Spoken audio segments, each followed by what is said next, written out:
Making a name often comes doing the business of gangs, like this actual holdup filmed by a surveillance camera which was apparently noticed and still resulted in the brutal murder of one of two store clerks. Give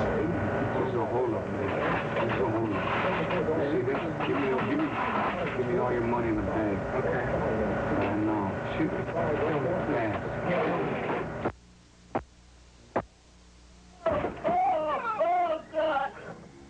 The difference between life and death is but a blur among many young gang members, especially when it comes to defending the honor of the neighborhood. In defense of this corner, a fight between two rival homegirls at a party led to a drive-by shooting of a rival gang member and 4 years in juvenile jail for a 17-year-old known as Stranger. I guess I just try to, be famous in the neighborhood, I was happy, man, because I had got him. I was looking at his mom cry, but, I didn't care, I got shot right here, and it came out. If I get a pencil, it slips out my speech too. As I'm talking to you, because I want to tell you something, but it don't come out right. And if anybody, innocent bystander, gets in the way? They get in the way. That's how it goes. We couldn't do nothing about it. Gangbang is nothing, man. It's just waiting to die. We talked to your mother. She loves you. She misses you. I love her too, I love all my family. But see, like, when you into gangbang, it blinds your love for your family, All it puts in you is hate. I'm sorry, Just gotta get out and don't do it anymore. Come back out the same thing they been going into, streets. We're brothers, everybody's brother, like a big familia. One for all and all for one. You come to here, you don't have no one. But your family, that's it. That's the only ones that care for you now that you're here. And like white people, the rich people, they say, that'll never happen to me because, I got money, I can, do this or move somewhere, but even white people, rich people are getting into gangbang too. The problem we have with the so-called white gangs, it's primarily in the middle and upper class areas. They're basically very, very violent. Their recreation is somebody else's expense. Everybody's into is cocaine and drugs. We used to go there. We get a party together, about 10 or 12 people, go and beat up homosexuals.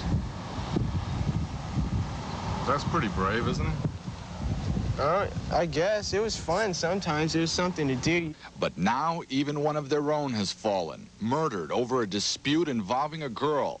The nighttime shooting took place outside a Valley teen club. After the shooting, someone scrawled the gang's name in the blood of their fallen homeboy. And there have been drive-by shootings at homes of their rival punk gang in the city of Burbank. It's better that there's one gang, handling the whole North Hollywood, Van Nuys, Sun Valley, Studio City, instead of like a whole bunch of little gangs. Good families. Yep. How can you get into this kind of thing? Just something to do, man.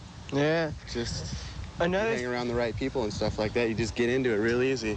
As far as gang versus gang type stuff, we're seeing somewhat of a decrease in that.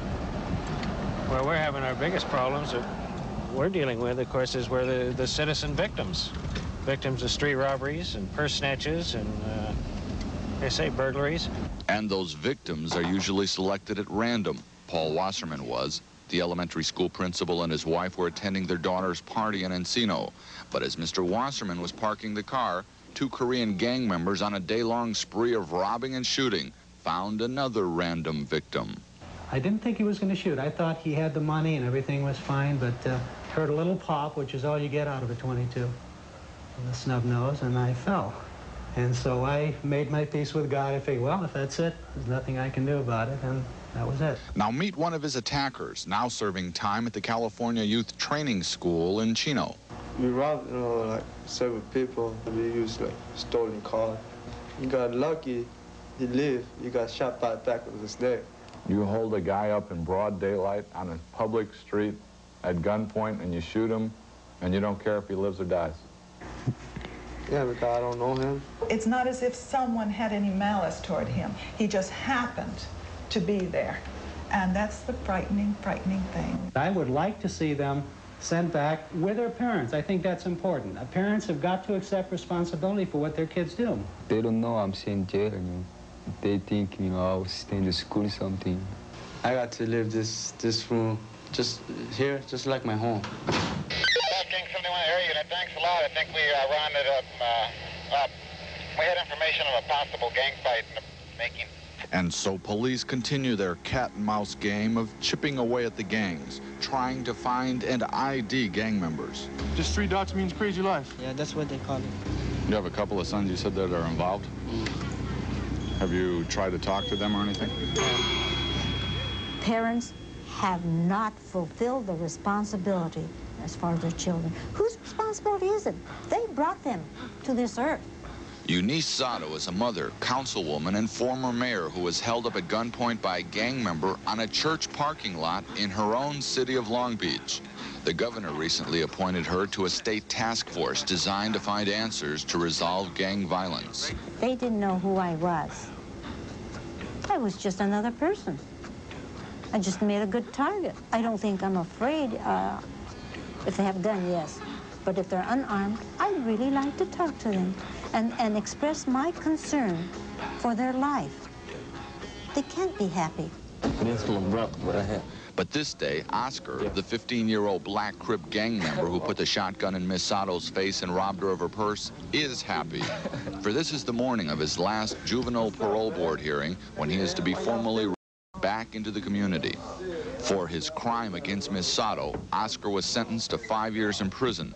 As a minor, he was turned over to juvenile authorities and his jail time was immediately cut to 2 years, provided he behave himself in juvenile jail. He didn't. Instead, living up to his street name of lunatic, getting into fights and lengthening his juvenile jail time to over 4 years. Today, Oscar is 20, skilled in carpentry and looking for a job. I robbed the mayor of Long Beach. It wasn't really the money, it was just something to do. Yeah, she was scared. Anybody be scared with a long old barrel sticking in their face. I guess she didn't know if she was gonna live again. You had the chance to make that decision, didn't you? When I made it, I let her live. In the hope of helping other victims, both Oscar and Miss Sato, his victim, agreed to meet, to answer some lingering questions within themselves that have never been answered. This meeting was facilitated by Cal State Northridge criminologist, sociologist, and longtime noted gang expert, Dr. Louis Jablonski. You remember the incident? We was driving down the street. I just wanted to rob somebody, you know, just it wasn't nothing to do tonight. You were just kind of doing it for fun? Yes, that's what I was saying, you know, that I didn't have nothing to do that night, so I just went out and I guess he was the one I cried. In other words, it was just kind of a youth activity rather than being aware that you're committing a serious crime. Yes. Did you have any thoughts right after you did it? You went home, went to sleep, or you... Yeah, I went home and went to sleep. And then one day my mother was reading the newspaper. She said, yeah, somebody done robbed the mayor of Long Beach. She said they gonna hang him when they catch him, you know. But she didn't know it was me. And I don't know how the police found out it was me. What did your mother say when she found out about it? She was shocked and disappointed because she looked at me. Do you have any feelings of hate or dislike for me because you landed in prison? Oh, no. Any feeling like that? No. Is there something we can do to reach the young people so that they won't have to learn the hard way like you did? Well, people talked to me when I was young and just went in this and out the upper one, you know, so. Maybe if we had more activities for young people? It's dependent, see, back then, because I just used to kick it with my homeboys a lot. See, if they wasn't there, I wouldn't have been there. I just have to say that by the very acts that you committed, that, you know, you had a certain amount of hostility and anger in you. And I don't think he said that 2 or 3 times, that he never had anger. He said he had the gun for his own protection in case other gangs, you know, shot at him, he's going to shoot back.